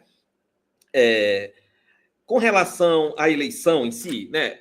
Eu acho, Joel, que as pessoas que são beneficiários desses programas sociais, e eles deveriam ser programas de renda mínima, né? Então, digamos lá, sei lá, Bolsa Família, junto aos programas sociais, você chega a R$1.000 e poucos lá, digamos. Nós deveríamos estabelecer no Brasil uma renda mínima de R$5.000 para uma família ali de 4, 5 pessoas, mínimo. Então, se o cara tem a ajuda do Bolsa Família, e você pode fazer isso num país próspero, e não ultrapassou esses R$5.000 ali, ele vai ganhando mais dinheiro, vai trabalhando, assina carteira, CLT, funcionário público, seja lá o que for, desde que aquela família não ultrapassou ali o mínimo, que seriam uns R$5.000, vamos dizer assim, com os números de hoje, né, ele continuaria recebendo esses benefícios. Eu não tenho nada contra os benefícios em si. Agora, eles não podem ser usados para fins eleitoreiros. Quem recebe programa social não deveria votar. Porque aí não teria compra de votos escancarada como é. Porque os programas hoje são simplesmente programas de compra de voto. E não é justo, Joel, você pegar uma pessoa que está há 20, 30 anos nesses programas sociais e ter o voto igual ao voto de qualquer outro cidadão que está lá, que trabalha, que rala, que investe na economia. Não, então, isso não deveria acontecer. Então, só para deixar clara essa questão dos programas sociais e o elo com o eleitoral, né? Com a compra de votos, com o resultado eleitoral. Agora, vamos lá, análise da conjuntura política atual. Caiado. O Zema, né, está meio ali que desistindo da candidatura de presidente, né, que ele queria realmente ir, estava empolgando. Aí o que a gente viu? O Zema começar a bater no STF. O que é que ele sinalizou?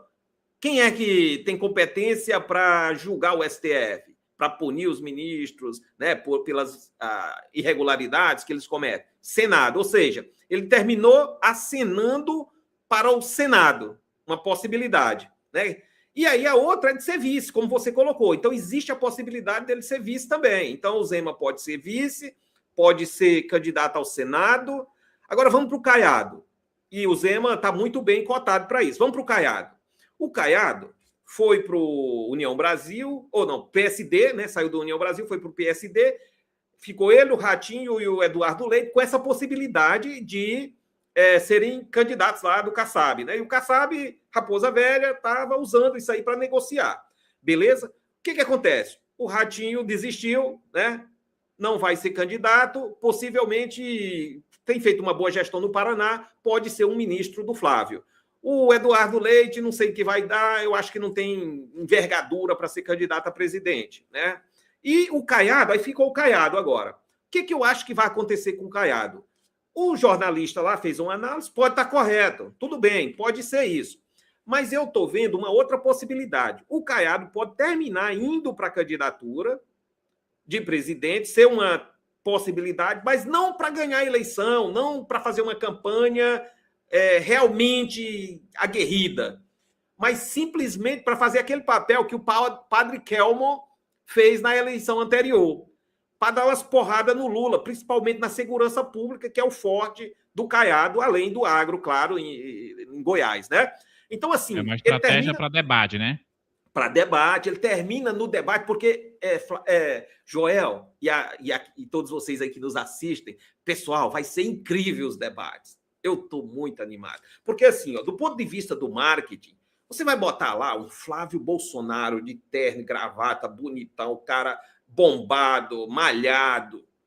E aí, olhando para... Olha isso aí. Para a geração Z, para os jovens vão olhar aquele cara lá parecendo um ator de Hollywood, cara jovem, com firmeza, com energia, forte. É tanto isso, verdade, que ele até o marqueteiro orientou para ele fazer a dancinha hoje, né? Foi hoje ou foi ontem que ele fez a dancinha, né? Jovem lá, bacana e tal. Então, você pega o público olhando, olha a imagem no palco, no debate, um cara parecendo um ator de Hollywood, bonitão, alto, de um lado. Aí do outro, um rato rabugento, né? Cansado, irritado, brigando, né, com os ministros lá, como você falou, né, Joel, mais cedo, aquela outra matéria, né, com o cara lá da Força Aérea também. Um cara, sabe, rabugento, mentiroso, lá, sabe? Tudo não tem, cara, quando você compara, baixinho, porque isso tudo conta, Joel. Até a altura, o povo, porque a eleição, ela não é decidida do ponto de vista lógico, não é lógica, Joel. O povo não vota necessariamente no melhor. Se votasse no melhor, Lula nunca teria sido eleito. O povo vota da imagem. Eu lembro da eleição do Collor, foi a primeira eleição que eu votei. O cara bonitão foi lá, o caçador de Marajás.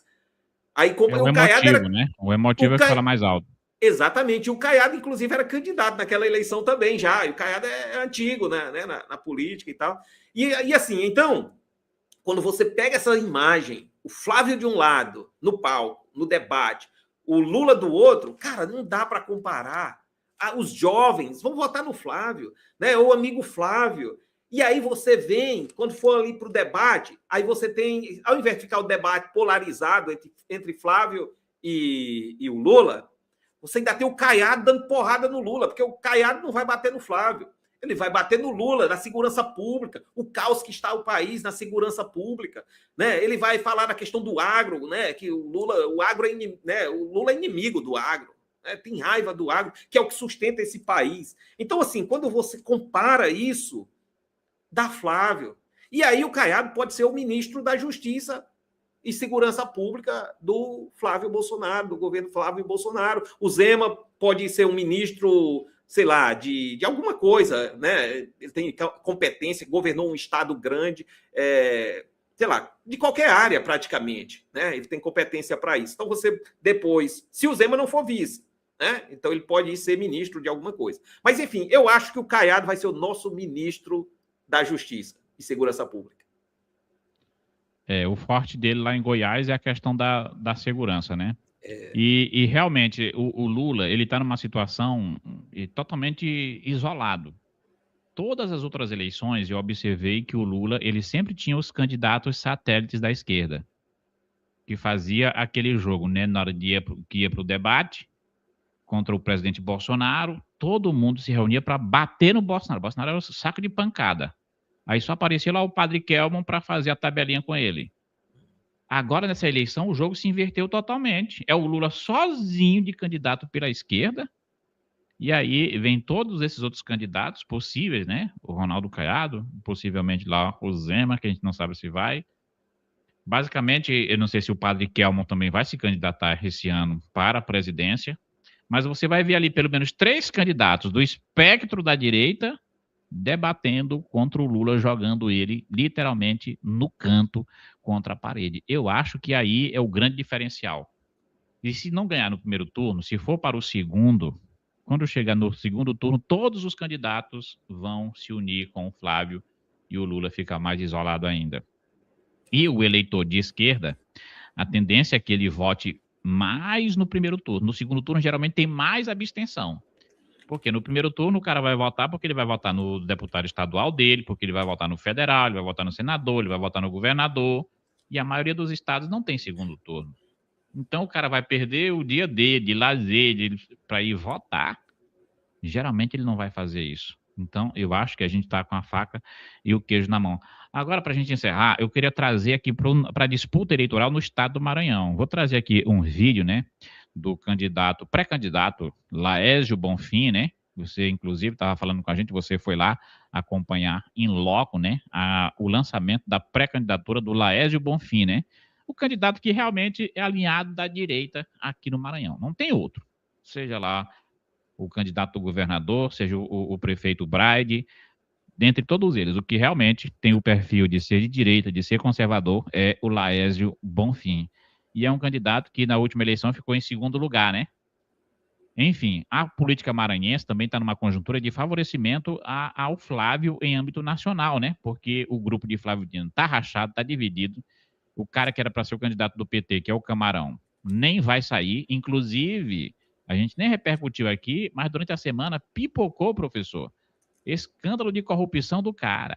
Sim. Olha, eu só me lembrei da postagem dele no dia que a Polícia Federal fez aquela operação com aqueles helicópteros lá na casa do presidente Bolsonaro. Ele postou na rede social dele, diz assim, ó, bom dia para quem não recebeu a Polícia Federal na sua casa. Foi mesmo, já eu lembro disso. Não é que chegou a ver desse petista nojento também aqui no Maranhão, comprando casas aí, salvo engano, no valor de 4, alguma coisa de milhões de reais com salário de vice-governador. Esperar o quê do PT e da esquerda?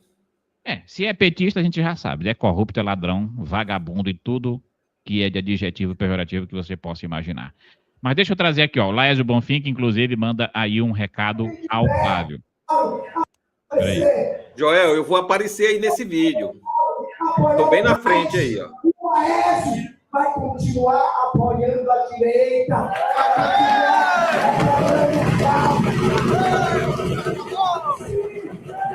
Se for derrotar a esquerda, os candidatos foram o meu Zema e Flávio Bolsonaro, ele pode votar em quem, ele pode apoiar quem ele quiser no Maranhão, mas o Laésio vai continuar com a mesma essência. E eu vou estar empuxando para dizer para ele, o mais que ele apoie quem ele quiser, mas o Laésio Bonfim nunca vai para a esquerda, porque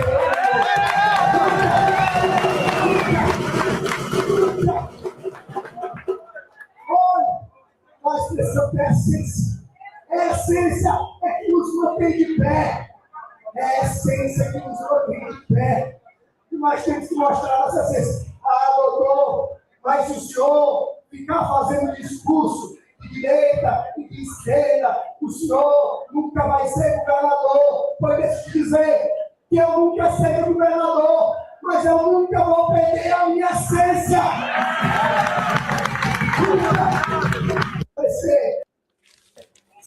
Se o Flávio...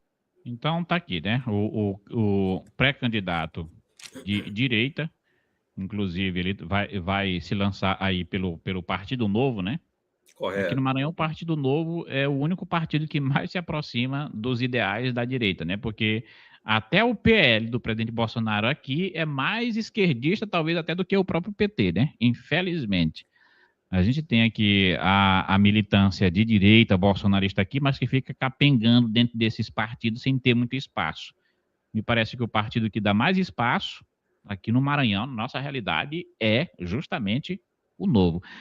Você esteve lá, eu gostaria que você desse para a gente aí um relatório, falasse melhor do que aconteceu lá, a proposta do Laésio Bonfim, como é que vai ser daqui para frente, as perspectivas da gente eleger candidatos de direita aqui no Estado. Gostaria que o senhor fizesse uma análise aí para a gente.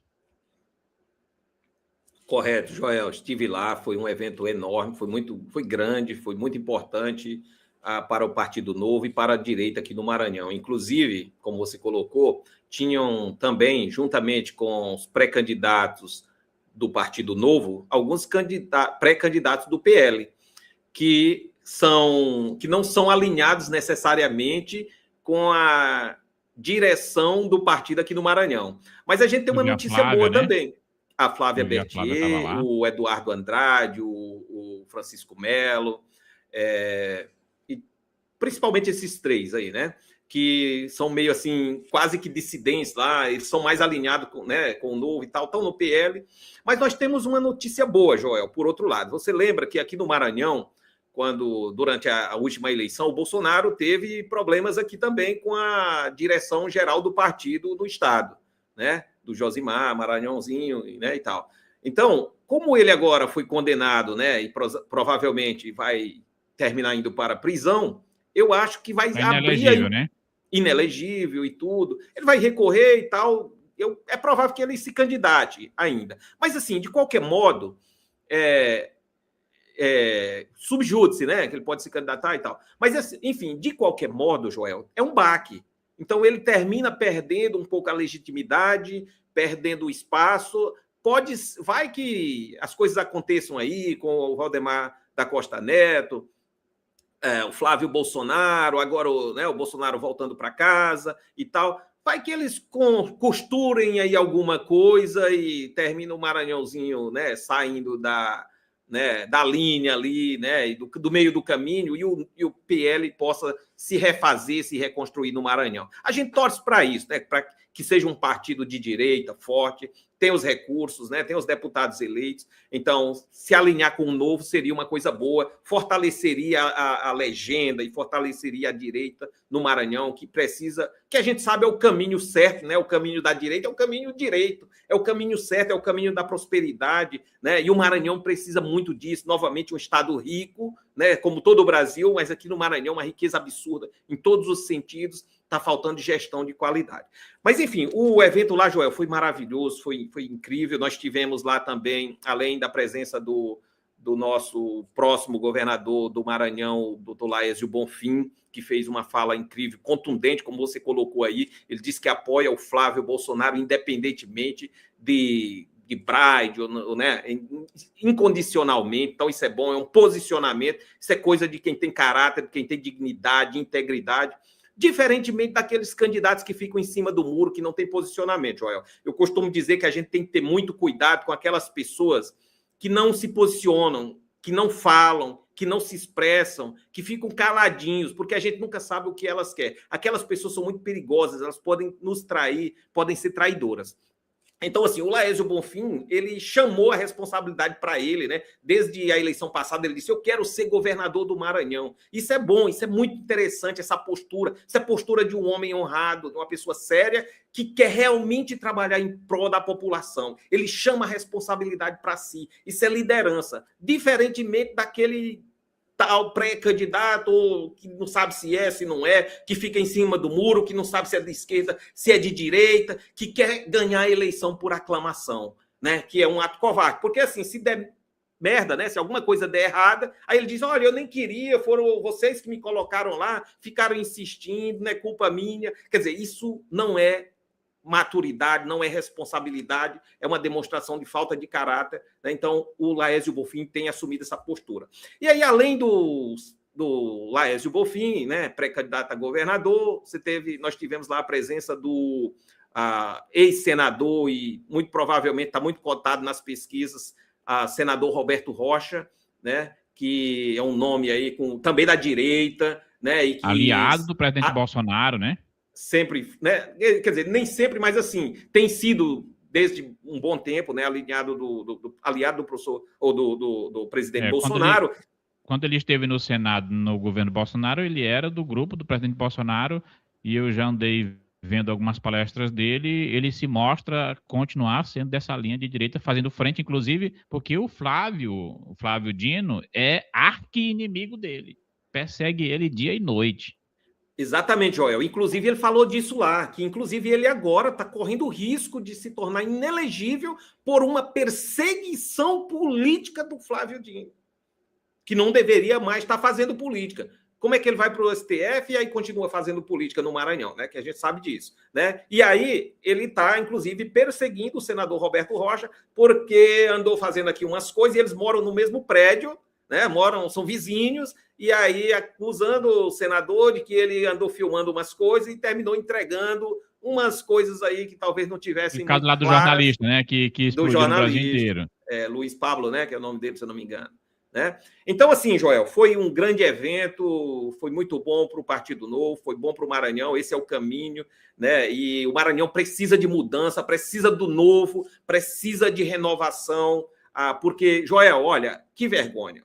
Aqui no Maranhão, você pega os 3 senadores do Maranhão, que é para representar o Estado, né? Os senadores representam o Estado. Não nos representam, Joel.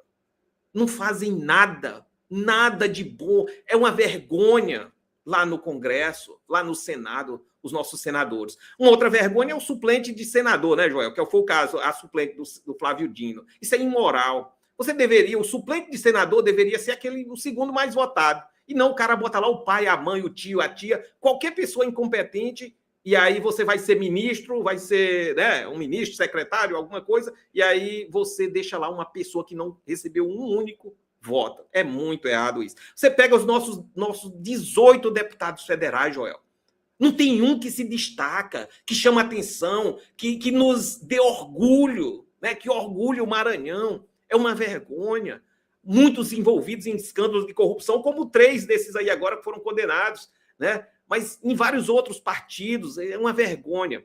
E aí você olha para o Estado, olhando o cenário geral do Estado, você olha, cadê os nossos deputados estaduais, Joel? A gente não vê falar, esses caras não fazem nada, essas pessoas não fazem nada pela melhoria do Estado, né? E aí a mesma coisa para vereadores, prefeitos. Joel, porque assim, só para fechar, qual é a função de um legislador, de um vereador, de um deputado estadual, federal ou senador? A função, Joel, é fiscalizar o executivo, legislar e julgar os crimes de improbidade, crimes que seus pares possam ter cometido. Esses caras não fazem nada disso. Simplesmente vendem votos em troca de emendas parlamentares. Roubam o dinheiro e aí em 4 anos estão comprando os votos da população. Então, para fechar, Joel, foi isso, foi um grande evento. Eu tive o prazer de estar lá também como pré-candidato a deputado estadual, né, pelo Partido Novo. Então, foi um prazer, foi um evento grande. E o partido vai continuar fazendo outros eventos assim. Faltam ainda mais de 6 meses para a eleição, e o Maranhão merece mudança, merece o novo. É verdade, né? Independentemente do partido, porque eu estou acompanhando um pouco dos bastidores da política, e o que eu tenho visto, inclusive, é muito mesmo essa mentalidade que é recente, né?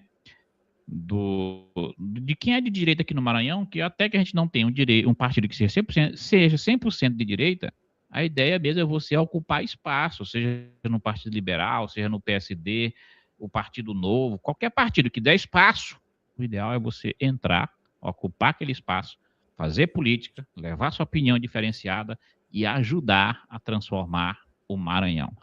Tem todo o meu apoio, independentemente do partido, todos aqueles que querem realmente levar à frente os valores da direita, do conservadorismo, apoiando Jair Messias Bolsonaro, contra toda essa injustiça que está acontecendo no Brasil, tem o nosso pleno apoio. Professor Carlos Lyron, a gente disse que hoje a live ia ser rápida, né? Nós já estamos aqui com 1h e 40 minutos. 2 professores, Joel. Pois é, quando fala de política, aí a gente perde a noção do tempo, né? Porque realmente é um assunto que a gente gosta de ficar discutindo e a gente se encontra por aí, discute política, qualquer conversa é política, é o que a gente realmente gosta, né? Deixa eu aproveitar bem aqui, antes de encerrar, para agradecer o pessoal que está colaborando aqui conosco.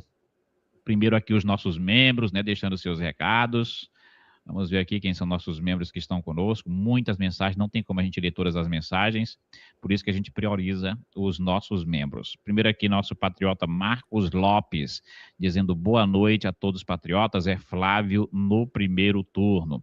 Também aqui, patriota Gredson Magno, também desejando boa noite. Damaris Lima, dizendo também boa noite. Quem mais está aqui de membro? Deixa eu passar aqui, vamos ver aqui, cadê os membros, as mensagens. Vamos lá, muitas mensagens. Só não estou vendo aqui as mensagens dos membros. Hilário Júnior, gratidão, professor Joel, estamos juntos, Hilário, membro do nosso canal, também colabora com a gente aqui através do nosso Pix, sempre bate um papo com a gente também aqui no nosso WhatsApp. Muito obrigado aí pela colaboração. Então, falando nisso aqui, vamos agradecer o pessoal que colabora com a gente através aqui do nosso Pix. É o caso do patriota Francisco da Conceição do Vale. Brigadão mais uma vez nos ajudando também.